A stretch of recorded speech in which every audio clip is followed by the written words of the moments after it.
Assalamualaikum warahmatullahi wabarakatuh dan selamat tengah hari. Untuk this week I'm going to discuss on RF microwave, duplexer dan juga filter. So kita akan tengok apa itu duplexer dulu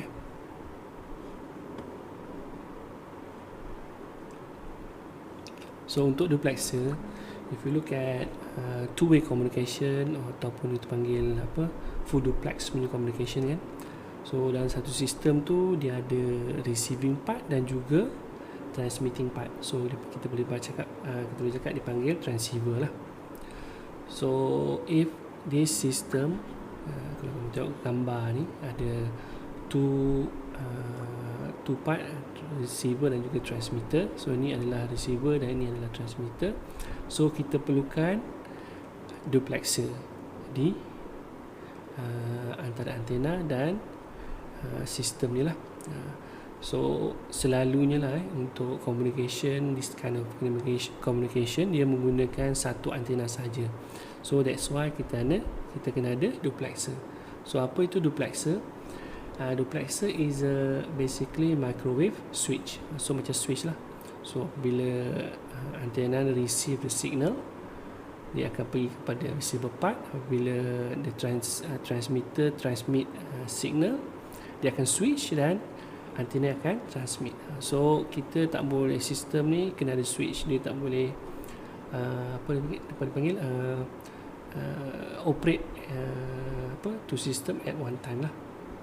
So salah satu contoh sistem yang perlukan duplexer ni adalah radar lah, radar sistem. Okay. So untuk radar sistem,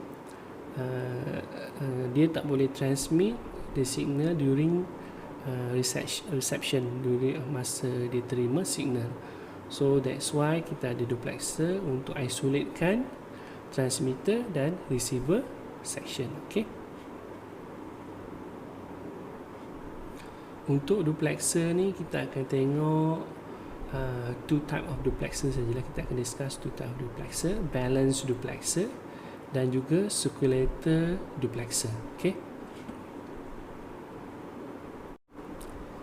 So let's look into the balance duplexer first. So balance duplexer ni basically adalah directional coupler lah. Directional coupler usually kita gunakan untuk measurement, tapi konsepnya digunakan untuk duplexer. So dia ada 4 port di mana kita ada transmitter dan receiver. So this port ni akan disambungkan dengan receiver system dan juga di sini ada transmitter system, dan di atas ni disambungkan kepada antena, dan last sekali adalah dummy load. So dummy load ni ada kita kena jika ada leaking, so dummy load kan main peranan untuk terminatekan signal yang leak tersebut lah. So dia punya construction of this balance duplexer adalah menggunakan waveguide. So dia bukan kabel, dia gunakan waveguide. Selalunya balance duplexer ni digunakan untuk high power punya sistem lah, yang pergi sampai kilowatt. So that's why radar sistem menggunakan balance duplexer. So then if you look at this at the center of the duplexer, kamu akan nampak this slot ni. Ini adalah TR tube, transmit receive tube. So TR tube ni yang menentukan macam mana dia punya signal mau pergi ke antena ataupun dia akan pergi daripada antena kepada receiver lah. So ada laluannya transmitter, signal daripada transmitter ke antena, dan itu untuk transmit, dan receive adalah daripada antena ke receiver. Okay. So if you look at this figure here, ni basically dalam transmit mode lah. Transmit mode di mana signal daripada transmitter dan akan pergi kepada antena. So TR tube ni akan block the signal from passing through to this part lah. So dia akan pergi ke antena. So dia ada gap di sini, akan melepasi this gap untuk pergi ke antena. Dan if ada leakage, those leakage akan pergi kepada dummy load. And then this figure ni pula adalah semasa receive mode, di mana signal daripada antena pergi kepada receiver.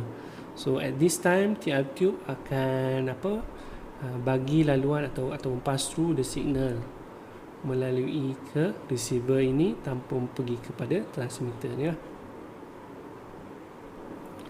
So untuk balance duplexer ni, it has high power handling capability dan juga high bandwidth compare dengan other duplexer.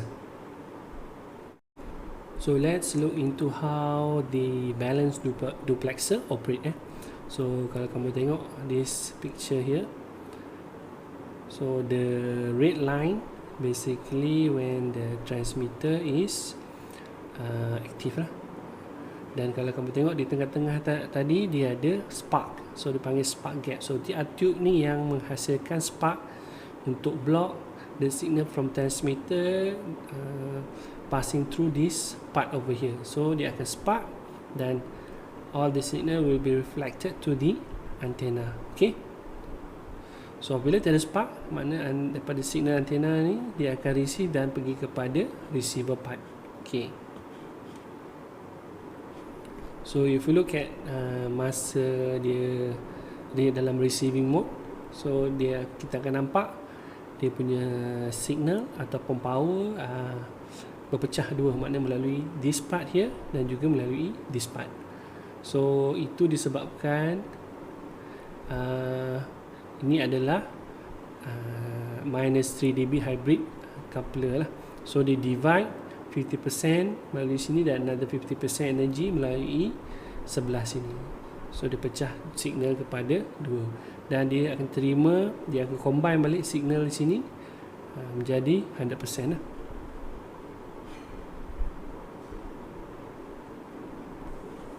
So apa basically guna this dummy load ni?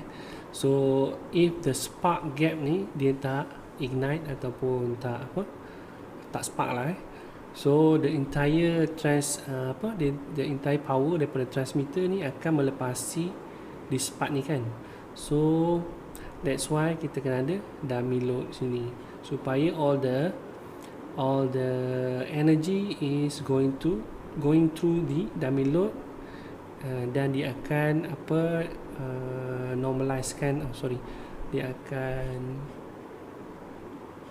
absorb all the energy ataupun power ke dummy load ni dan dia tak akan pergi ke receiving part. So if the transmitter transmit and it goes to the receiving part, so basically receiving part ni akan rosak lah, boleh rosak sebab high power kan. So that's why dia kena ada dummy load di sini. So untuk high power punya sistem, dummy load ni perlu withstand lah continuous load ataupun energy, maybe dia punya power around 1 kilowatt lah.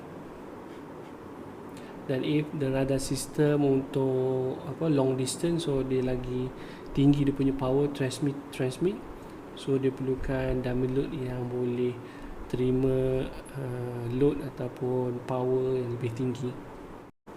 Okay, let's look into the circular duplexer. So circular duplexer kita boleh gambarkan sebagai di sinilah figure ni. So usually there are 3 ports, tapi dalam contoh ada 4 ports sebab ada match load. So untuk 3 port ni seperti dalam gambar ni kita ada port 1 adalah transmitter, port 2 adalah antena dan port 3 adalah pergi kepada receiver ni lah. So any signal that transmit daripada transmitter ni masuk ke port 1 ni, so circulator ni akan 100% hantar all the power to the antenna without passing through to the port 3 ni lah. Dan apabila antena menerima signal ataupun signal daripada port 2 ni, dia akan pergi kepada port 3 lah. Dia tak akan pergi kepada port 1. So that's how circulator duplexer operate. Untuk melindungi lah atau protect the receiving part here, kita selalunya the system will put a TR tube juga di sini lah, sebab circulator might because all the signal will go akan berpusing clockwise. So kalau daripada signal masuk dari port 1, dia akan pergi kepada port 2, dan jika port 2 masuk daripada port 2, dia akan keluar ke port 3 ni lah. So there's a possibility that pada port 1 ni dia akan bukan semua akan masuk port tu, tapi ada leakage ke port 3 ni lah, sebab dia punya circulator ni adalah dalam pusingan jam lah, arah jam. So all the energy akan pusing melalui arah jam ni. So that's why dia letak tiap tube untuk macam filter, macam apa, untuk protection lah, untuk protect the receiving part ni. Okay. Dan diode limiter ni basically adalah usually adalah mixer lah. Okay. Nanti kita akan discuss lebih lanjut berkenaan diode limiter dan juga mixer. So apa beza duplexer dan juga duplexer? So what's the difference? So duplexer saya dah terangkan adalah device that allow full duplex operation, maknanya dia boleh transmit dan receive menggunakan satu antena dengan basically frekuensi dia tak jauh beza lah, atau sama pun boleh, sebab dia guna switch lah kan, dan dia boleh isolatekan transmitter dan juga receiver with sufficient isolation. That's why radar menggunakan duplexer. So apa itu duplexer? D-I-P-L-E-X-E-R. So duplexer is a device that enable different device to share a common feeder or resources. Contohnya kita ada satu antena di sini, a wideband antena, dan kita ada dua sistem yang berbeza, FM untuk radio dan satu lagi untuk television. So these two system menggunakan antena yang sama. So ini yang dipanggil duplexer lah.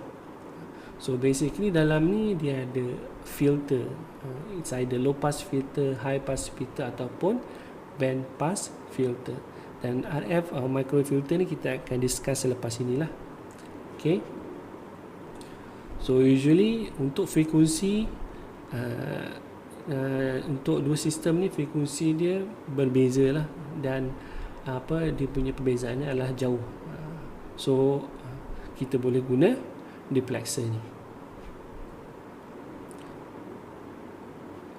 Apa benefit duplexer ni, atau kita buat kenapa kita guna duplexer ni adalah, pertama kita boleh enable multiple transmitter to use a single antena. So kita guna satu antena saja untuk guna multiple punya sistem, and then kita boleh enable multi-band transmitter to use different antenna according to frequency. So maknanya kita boleh gunakan terbalik. Maknanya kalau kita ada multiple antena tapi ada satu sistem, contohnya ham radio atau amateur radio, dia punya frekuensi dia agak besar, operating frekuensi agak besar. So might be kita kena guna multiple antena. So one system and multiple antena, kita untuk buat sambungan ni kita kena ada duplexer. Dan third adalah kita boleh allow single feeder to be used for multiple feed. For example TV dan juga radio lah. So ni contoh ni lah macam mana single feeder can be used for multiple feed lah, untuk TV dan juga radio. Ni contohnya. So ada berbagai cara untuk kita implement duplexer ni lah. So yang saya tunjuk dalam gambar rajah ni adalah dia punya konsep duplexer ni. So ada antena dan kita ada two system. Contoh selanjutnya contohnya dalam gambar sebelum ni adalah radio dan juga television punya sistem. So untuk di antara antena dan juga di sistem ni, broadcast system ni, kita ada kena letak filter di sinilah. So filter ni akan filter out unwanted frekuensi dan hanya akan menggunakan frekuensi tertentu saja atau signal tertentu saja untuk melepasi ke receiver ni. Contohnya lah untuk kalau yang ini sistem ni adalah radio punya, FM radio punya receiver.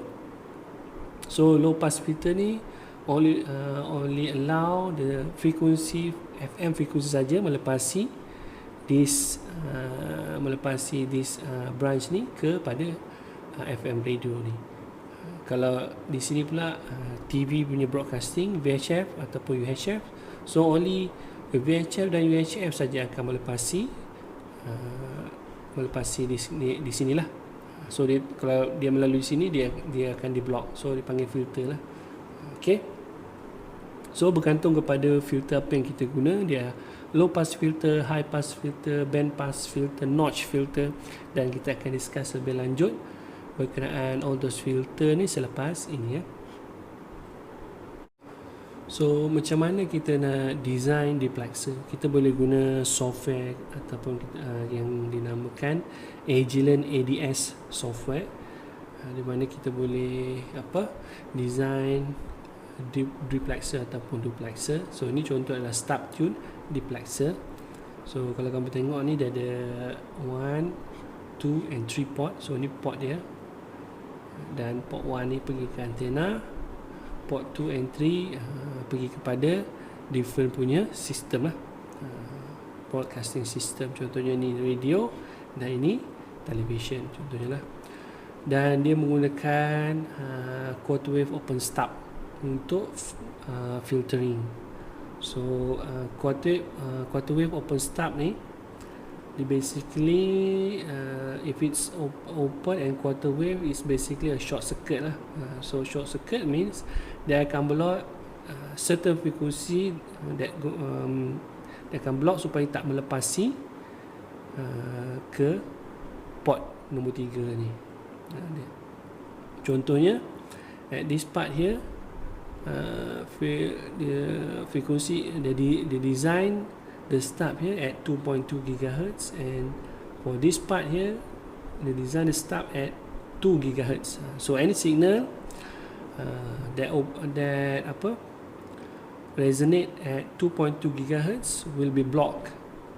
So dia tak boleh pass through to port 3 ni, tapi dia akan reflect dan pergi ke port nombor 2 ni.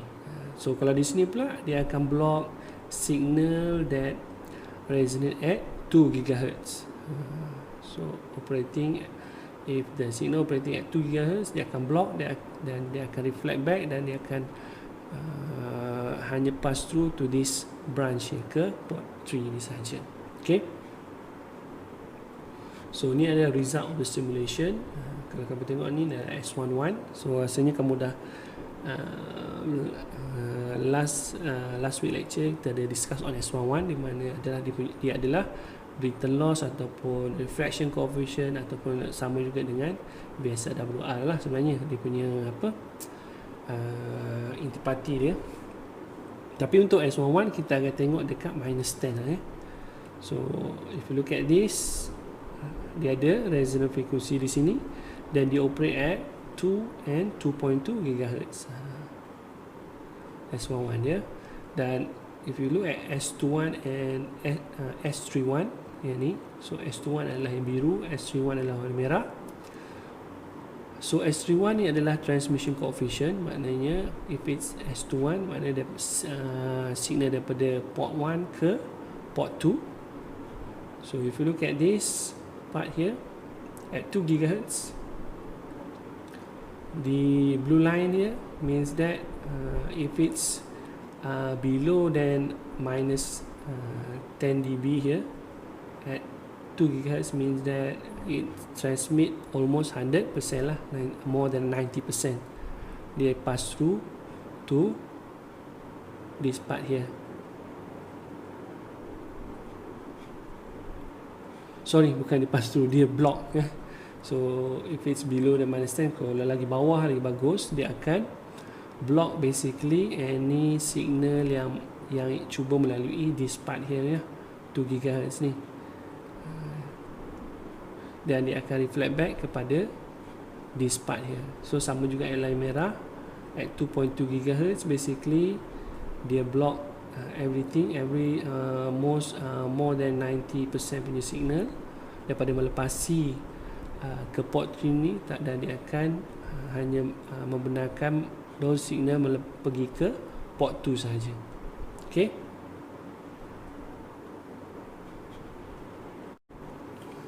So sekarang kita tengok pula RF and microwave filter. So filter ni banyak digunakan, almost all communication system lah menggunakan filter. Filter ni sama macam air filter di sini lah. Dia akan filter out any unwanted punya organism, contohnya dust ke apa yang diisi untuk air filter, dan ini dia akan filter out unwanted punya frekuensi. So certain frekuensi sahaja yang boleh melepasi from this spot to this spot lah. So for example, for this filter ni adalah band pass filter. Dia hanya membenarkan frekuensi daripada 137 MHz hingga kepada 174 MHz sahaja yang boleh melepasi this filter ni. So kenapa kita nak filter yang frekuensi yang kita tak nak tu? Sebab nanti dia akan menyebabkan interference lah, dan boleh juga menyebabkan kerosakan pada receiving part kita. Okay. So ni adalah contoh untuk kita punya receiving punya ataupun transceiver punya sistem lah. So contohnya ini adalah transmitter, dan ini adalah receiver. So dia menggunakan, contohnya dia pakai duplexer di mana menggunakan band pass filter. So duplexer pun boleh juga menggunakan filter yang kita belajar sebelum ni. Kita tak yang saya ada mention sebelum ni ada 3 type. So branch type duplexer tu menggunakan band pass filter, tapi saya tak discuss. Saya terus pergi kepada balance dan juga circulator duplexer. Okay, sebab dia menggunakan filter juga, dan kita akan discuss di sini lah filter ni. So at the receiving part, bukan setakat dekat duplexer ataupun duplexer saja ada filter, tetapi if you look at this part here, dekat mixer, dekat IF, intermediate frequency pun ada filter. Even after low noise amplifier pun ada filter juga.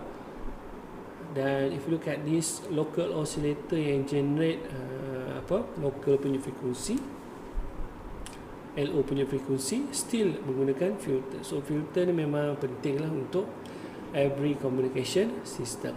Okay. So sekarang apa yang kamu nampak ni adalah type of filter. So generally there are 4 type of filter: low pass, high pass, band pass dan juga notch filter. So let's look into the first one, low pass dulu ya. So untuk low pass, dia hanya membenarkan at low frekuensi saja yang melepasi filter tersebut, dan at higher frekuensi dia akan stop, dia akan block the unwanted punya frekuensi. So FC adalah dia punya operating frekuensi, center frekuensi, dan at low frekuensi pass band, at high frekuensi until FS ni adalah dia punya stop band.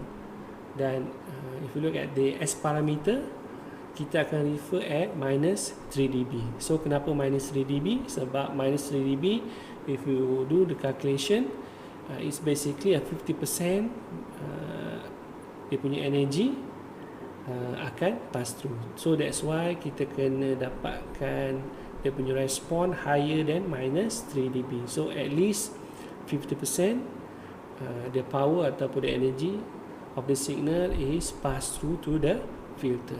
So after below the minus 3, kalau kamu tengok stop band ni here, so almost more than 50% of the signal is blocked lah basically. So the sharper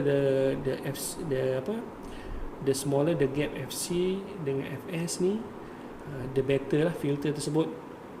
Sebab kita nak filter yang high response lah. Maknanya at this FC dia terus boleh block maybe 90% of the energy supaya dia tak akan melepasi the stop band tersebut lah.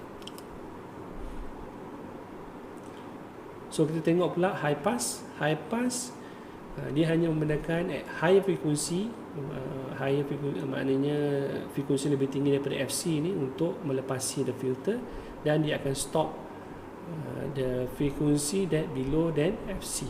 Okay. And then kita tengok band pass pula. Band pass hanya membenarkan frekuensi from F1 to F2 sahaja yang melepasi the filter. So ini panggil pass band. So dia ada bandwidth dia. So contoh yang saya tunjuk sebelum ni, ini Sini adalah band pass filter. So dia ada 137 hingga 174 MHz saja yang melepasi signal at that frequency sahaja yang boleh melepasi the filter tersebut lah. Dan other than that, dia akan block lah. So ni stop band. Dan last sekali adalah notch filter. Notch filter ni adalah terbalik daripada band pass filter, di mana from F1 to F2 ni dia akan jadi stop band. So kalau band pass, dia akan bagi laluan signal tersebut at this frequency ni, F1 to F2. Tetapi for notch, F1 to F2 ni adalah stop band. Dia tak akan membenarkan the frequency at the signal at this frequency untuk melepasi the filter. Tetapi other than that, dia akan dapat melepasi the filter tersebut lah. So sekarang kita tengok notch filter. There are certain terms ataupun karakteristik lah yang kamu kena tahulah on the filter. So first adalah F1 dan juga F2 dan juga F0. So F0 adalah dia punya center frequency. Contohnya saya ambil notch filter ni lah. So di mana antara F1 dan F2 adalah stop band. So center frequency of this filter adalah di tengah-tengah antara F1 dengan F2. So kamu boleh calculate F2 tolak F1 bahagi 2 lah. So kamu akan dapat dia punya center. Tak boleh. Betul. F1 plus F2 bahagi 2. Dia plus bahagi 2. So kamu akan dapat dia punya center frequency F0. F1 ni dipanggil adalah lower cut off frequency, dan F2 ni adalah dipanggil higher cut upper ataupun higher cut off frequency lah. Stop band dan pass band ni kita panggil di sini pass band, stop band. Antara F1 dan F2 ada stop band. Dan last sekali ada bandwidth. So di mana kita nak tentukan dia punya bandwidth of a filter. So basically at minus 3 dB. So kamu kena buat satu garisan at minus 3 dB. Dan dia punya bandwidth adalah daripada sini ke sini lah, which is basically F1 dan F2 lah bandwidth. Okay, so that's how you find the characteristic of the filter lah, basic punya karakteristik atau punya term.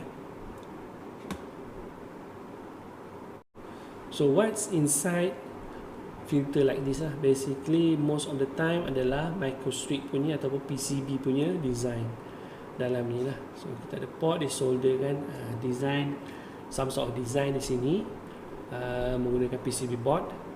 Okay, dan size ni bergantung kepada frekuensi. The lower the frequency, the larger the device is lah.